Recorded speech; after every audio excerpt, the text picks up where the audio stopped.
Yes बेटा, तो previous video में देखा कि किस प्रकार जो सेठ था वो अंधी भिखारिन के घर में जी हाँ पहुंच रहा था। ओके, देखिए, झोपड़ी बिना द्वार के थी, अंदर गए और फिर वो जो झोपड़ी थी बिना द्वार की थी, यानी कोई गेट नहीं था। देखा कि अंधी एक फटे पुराने टाट पर पड़ी है। और सेठ जी ने क्या देखा कि वो जो अंधी भिखारिन एक फटे पुराने टाट पर पड़ी है और उसके नेत्रों से अश्रुधारा बह रही थी। और नेत्र मीन्स होता है बेटा क्या, आँख। उसकी आँख से क्या, अश्रुधारा मतलब आंसू निकल रहे थे। सेठ जी ने धीरे से उसे हिलाया, उसका शरीर भी अग्नि की भांति तप रहा था। और सेठ ने क्या किया, उसके शरीर को हिलाया, ठीक है। और जब सेठ जी ने उसके शरीर को हिलाया तो उन्होंने महसूस किया कि उसका जो बुढ़िया है उसका भी जो शरीर कैसे, जी हाँ, अग्नि की भांति उसका भी शरीर जैसे उनके बच्चे का तप रहा है, वैसे ये जो भिखारिन है, बुढ़िया है, उसका शरीर भी तप रहा है, ठीक है। आगे देखिए, सेठ जी ने कहा, बुढ़िया तेरा बच्चा मर रहा है, डॉक्टर निराश हो गए हैं। अब देखिए, सेठ के दिमाग में ना जाने कौन सी बात चल रही थी। उसने कहा, बुढ़िया तेरा बच्चा मर रहा है, कि चल जल्दी, तेरा बच्चा मर रहा है।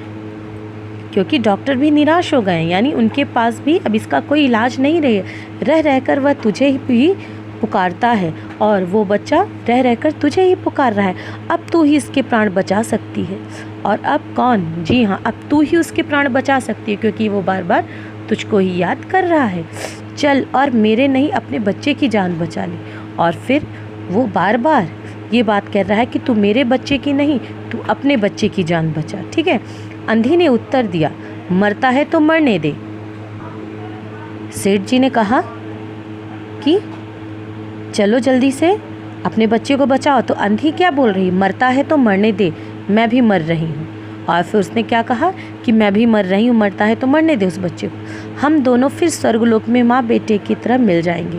और फिर क्या बोलते हैं, फिर भिखारी ने कहा कि ठीक है, इस लोक में मैं भी मर जाऊंगी, वो भी मर जाएगा, फिर स्वर्गलोक में जाके हम दोनों माँ बेटे के रूप में मिल जाएंगे। इस लोक में सुख नहीं है। और फिर भिखारी ने क्या कहा कि इस लोक में सुख भी नहीं है, वह मेरा बच्चा सुख में रहेगा, वहाँ मेरा बच्चा सुख में रहेगा। और क्या बोली वो, कि वहाँ पे मेरा बच्चा सुख में रहेगा, मैं वहाँ उसकी सुचारू रूप से सेवा शुश्रूषा करूँगी और मैं अच्छे से अपने बच्चे की सेवा स्वर्गलोक में करूँगी, क्योंकि वहाँ पे कोई हमको तंग करने वाला नहीं होगा। सेठ जी रो दिए। अब देखिए, सेठ जी के मन में जो चल रहा था कि मैं इस प्रकार धमकाऊंगा कि बुढ़िया चलेगी फिर इस प्रकार से, लेकिन वो क्या बोली कि नहीं, मैं नहीं जाऊंगी, मरता है तो मरने दे, इस लोक में नहीं, हम परलोक में मिलेंगे। हाँ, लेकिन जब बुढ़िया डटी रही तो फिर अब सेठ रोने लगा। आज तक उन्होंने किसी के सामने सिर ना झुकाया था और सेठ जी ने आज तक किसी के सामने सिर नहीं झुकाया था, किंतु उस समय अंधी के पांव पर गिर पड़े और रो रो कर कहा, है ना।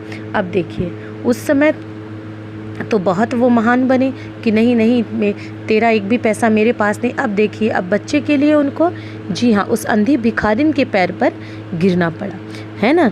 और उन्होंने क्या किया, उसके पाँव पकड़ लिए और रो रो कर कहा, और फिर कहने लगे, ममता की लाज रख लो, आखिर तुम भी उसकी माँ हो। अब देखिए, अब सेठ किस प्रकार से गिड़गिड़ा रहा है कि ममता की लाज रख लो, है ना, कि आखिर तुम भी माँ हो, अगर तुम चलोगी तो हो सकता है वो मेरा बच्चा ठीक हो जाए, चलो तुम्हारे चलने से बच जाएगा।